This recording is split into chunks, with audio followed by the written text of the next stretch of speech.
So the 21 million download campaign is coming to the NA version of the game, and instead of doing a video breaking down what we're going to be getting for this campaign, because realistically it's just log in every single day, don't skip a day so you get all of the rewards, and that's pretty much it. What I think is more prudent is breaking down the banners and whether or not they're worth summoning for, because I think they are very well made bait banners, because the servants on them are very decent to just straight up good, and it's filled out with a lot of popular characters. I think it makes for a very strong case for a lot of players to summon on as a bait banner, especially thinking that, well, we're out of the woods right now because we got through summer, so I can kind of spend my Saint Quartz a little bit more freely, which is true to some extent, but the next event we're going to be getting is bringing a very powerful limited 5-star, and then at the end of the year, we're getting the next story chapter that brings 2 exceptionally powerful servants alongside it. There is a third who's also quite strong, but she's at least on every single banner, so if we do get, say, a free 5-star ticket again, you could then pick up that servant since they are on every single banner. Again, this is just theorizing that for the 30 million download campaign, which would probably be the 25 million download campaign for us over here on the NA version of the game, that we're actually getting the 5-star ticket. That's the speculation. Whole different video for a different day, but I want to spend this video breaking down the servants on this banner because, again, a lot of them are either decent to just straight up good servants, and you do gotta kind of balance a little bit between, do I want to go for the servant that I really like and is pretty good, or do I want to save for more of the quote-unquote meta-defining units, the guys that are really going to carry you through the game, because not everybody cares about that. If you obviously like somebody like, say, Space Ishtar or Aresol or, you know, even Ibuki, MHX Alter, they're all very strong servants. Even somebody like Raiko is going to be getting a buff next year that makes her pretty top tier and very strong as an option. So if you do want to go ahead and summon for them, even though they're not the best servants, in some cases, you know, Aresol is still pretty top tier. She's kind of the exception to the rule on this one, as we'll talk about later. If you do want to summon for one of these servants, you know, knowing that, well, Space Ishtar's not like the best buster or the best arts looper, but she's still pretty good, especially if you're investing in higher NP copies, you know, NP 2 or 3, she can still get you through some content if you get a little creative sometimes. I mean, if you have Oberon, you can kind of just push through everything. That's kind of just the general rule of thumb. But that's why I think it's a very well-made bait banner. The units are very popular, and they're all very good. Or at the very least, like I said earlier, very decent. So we're going to break this down in today's video. But I do put out FGO content every single day, so if you could drop a like on the video and maybe even considering subscribing if you enjoy this video and you find it helpful, it helps me out more than you know, and it's absolutely free. But if you would like to go a step further in supporting the channel, I have started uploading patron exclusive content over on my Patreon in the description down below. So if you are interested in that, I'm doing more like lore talks and stuff over there. I kind of threw out a first cursory video just to kind of test the waters a little bit, but enough shilling the Patreon. Let's start moving into the actual meat and potatoes of this video, starting off with Space Ishtar, because this is probably the main big boy unit that a lot of people are going to be going for. I mean, if the comments on my summer Ibuki video are anything to go off of, she is still as popular as ever. People still want to use this unit as their primary looper, or just their primary unit that they bring to fighting bosses and stuff along those lines, because she's still relatively decent. Space Ishtar is one of those servants, in my opinion, that I don't think ages very poorly as time goes on, because she just has a very nice kit. Giving herself the attack buff and the NP damage buff that also stacks on her NP pretty much means that she'll work with any single type of card, because she doesn't really spec into anything specifically, because she can change her NP to Buster, Quick, or Arts. And really, the only issue that she has is that the card buff on her third skill is not guaranteed. Now, for Buster setups, that's not as big of a deal, because even if you whiff the Buster buff, at least you're stacking NP damage on your NP, and Oberon can overclock that using his third skill, and you still can kind of get there without the Buster buff. But it really does hurt in Arts and Quick teams if you whiff on the Arts and Quick buff, not only for the damage, but more importantly, that little bit of NP gain that you get from those card buffs. And for somebody like Space Ishtar, not getting that arts buff can be the difference between her being able to loop a node and not be able to loop a node. She might whiff it by even sometimes I've seen 4%, just something that small, and it can be very frustrating, which, given that she's in that year 2 to 3 range of when she released, yeah, I mean, you would expect her to have some kind of flaws like that. She's a very old unit. It's not like Ibuki or Melusine is going to release next year, who have these gargantuan batteries and are pretty much built to be able to loop consistently all the time, even against nodes that don't even have 3 enemies in them. The fact that she's still as good as she is and hasn't been buffed, by the way, I think is a testament to how good she was built at the time. And realistically, if they ever toss Space Ishtar a buff for like Saber Wars 3 or something, all they would really need to do is maybe buff the second skill, make that NP damage last 3 turns, and then give her an ability to guarantee her third skill buffs, and I think she'd be perfectly fine. She'd be in a very, very solid position where she's not the best in any card type meta, but she's a solid option for all of them, which is where I think she gets a lot of her value. Not being the best, but being good for multiple different metas, which could be a reason why I could see somebody maybe going for her. Maybe you're lacking a strong arts unit because you missed out on Ibuki, and you don't have a good Buster AoE servant. Then Space Ishtar is a very, very strong option because she can do both of those roles for you. Again, you just have to balance that with the rest of the units we're going to be getting later on this year, especially towards New Year's and the collaboration that we have around April of next year. You gotta balance that out a little bit. The more free to play you are, the more I recommend skipping out on the banners on the 21 million download campaigns, unless somebody like Space Ishtar is your absolute godsend wifey or your just favorite character of all time. I would recommend skipping, but the more you're willing to spend on the game, you know, maybe if you're going to spend a little bit on the New Year's banners for Lost Belt 7, or maybe you know that you're going to probably spend a couple of multis going for Draco, going for Tiamat, you know, you're going to drop that $20 method, then maybe you can afford to go for Space Ishtar. So that's the main one. That is, I think, the main pull for the 21 million download campaigns. Going into the second banner, I think the absolute prize is Aresol, because she just absolutely dominates in every facet of the game, whether she's farming because they buffed her NP, gave her Earth Power mod, which if you've used Summer Ibuki, you know that it's absolutely phenomenal. I mean, when I was doing the comparison video between Summer Ibuki and Summer Masashi to get comparisons of base damage, it was really hard to find free quests that had Berserkers with no Earth attribute guys, you know, to try to make it more fair between the two of them. So Earth Power mod is really good, go figure. But then there's also the fact that she's already really good for CQ-oriented content right now, but she gets even better with a buff that's coming up in about, I would say it's like a year, maybe a year and a half from right now,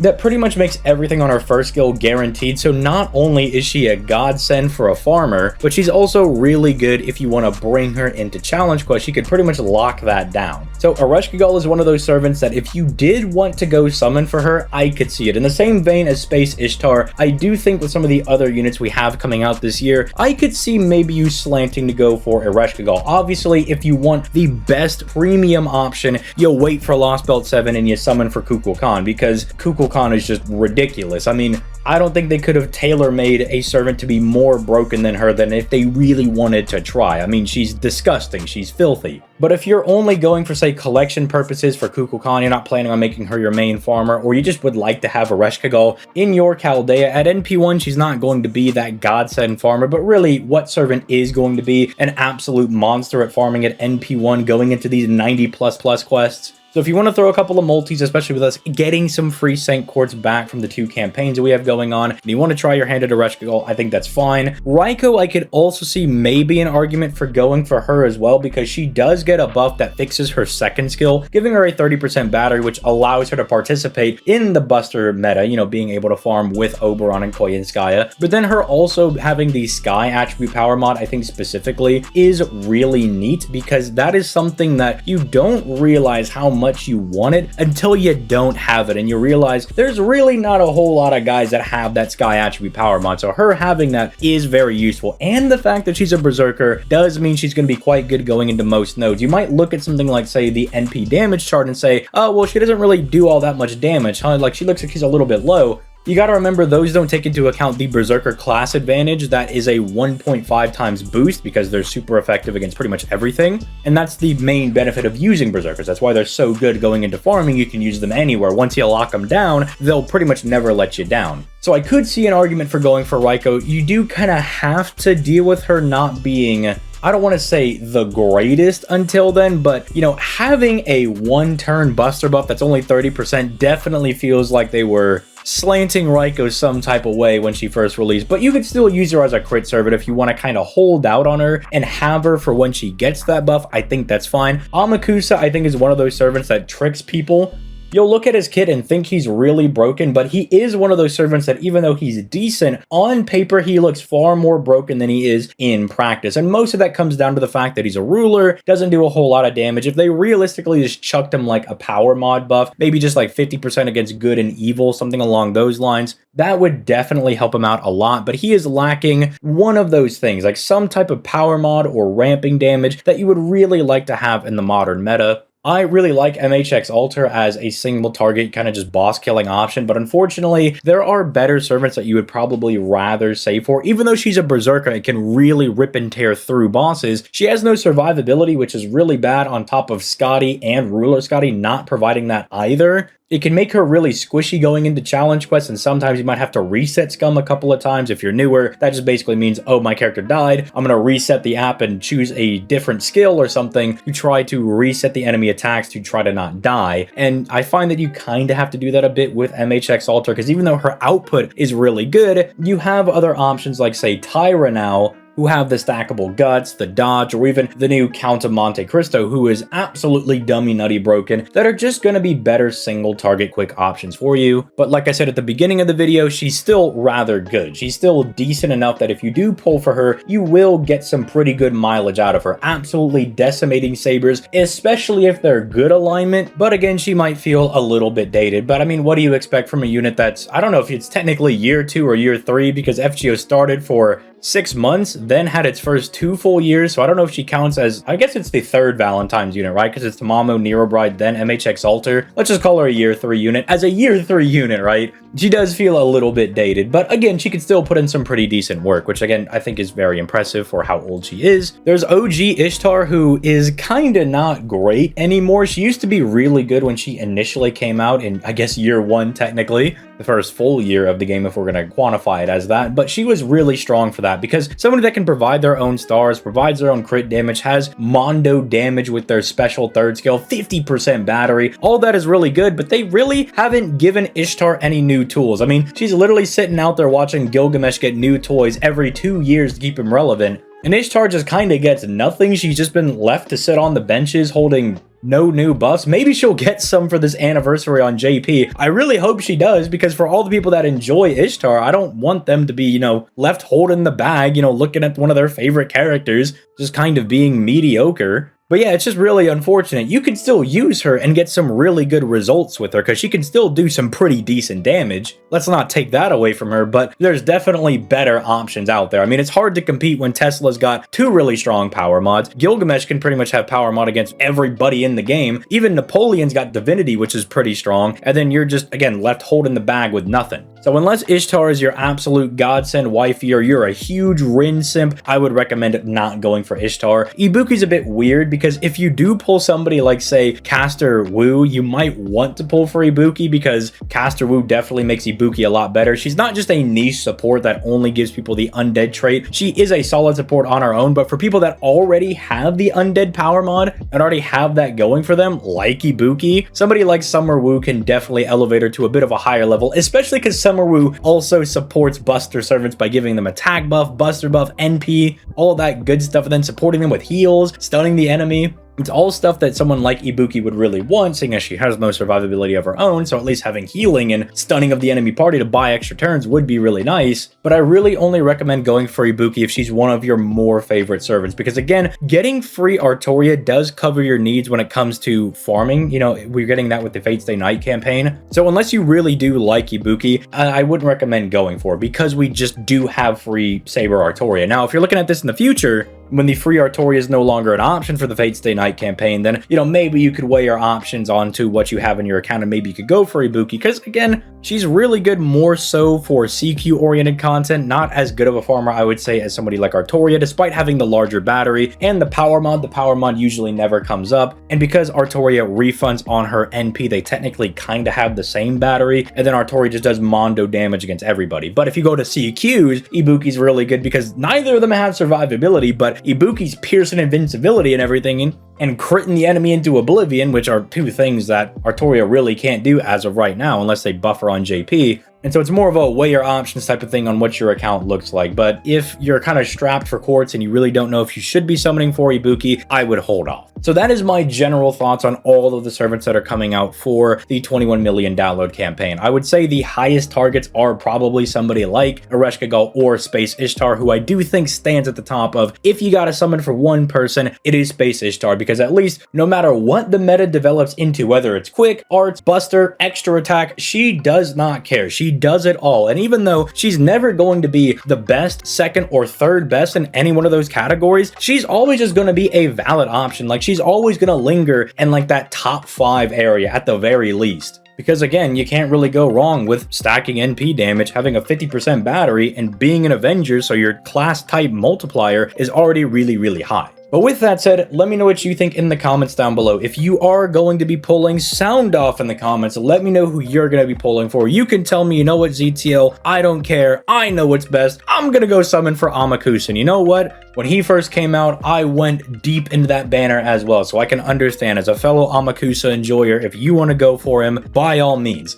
Because I have definitely summoned for servants that I should not have, just because I like them, so I understand the sentiment. It doesn't mean it's a good idea, but I get where you're coming from. So let me know if you get them in the comments down below. And again, if you enjoyed the video and found it helpful, I would appreciate a like on the video and a subscription to the channel. It's absolutely free and it supports the channel. But if you want to go that extra mile and you want to get some content out of it, there is the Patreon that is linked down in the description down below, where for our paid members, I do provide content over there. I'm going to try to do it relatively consistently. As long as I'm getting ideas that the patrons want, I will put out content over there. I love just yapping and talking about the Fate story and the lore. I could literally do it for hours. In fact, the first video I threw up there is an hour-and-a-half long. So if you just want random mini podcast borderline, whatever tier you feel comfortable kind of, subscribing to over there on Patreon. I don't know what it's actually called, if it's subscribing or whatnot, but I have it available for all paid members because I know that some people, they only got an extra $1. Some people can do more. It's whatever you feel like you want to do. And I wanted to be able to give you guys something back for that. So that's in the description down below if you are interested in that. If not, videos on the YouTube channel will always be free. My Twitch streams will always be free every Monday, Wednesday, and Friday. Dual streaming Twitch and YouTube. Tuesdays, Thursdays usually are going to be kind of FGO adjacent things. Stuff like Star Rail or maybe Arc Nights every now and then. So, you know, all that content will always be free for y'all, but a little bit extra for people that are interested in that. But with that being said, I'm going to go ahead and get out of here. You guys have yourselves a nice one, and I will catch you in the next video.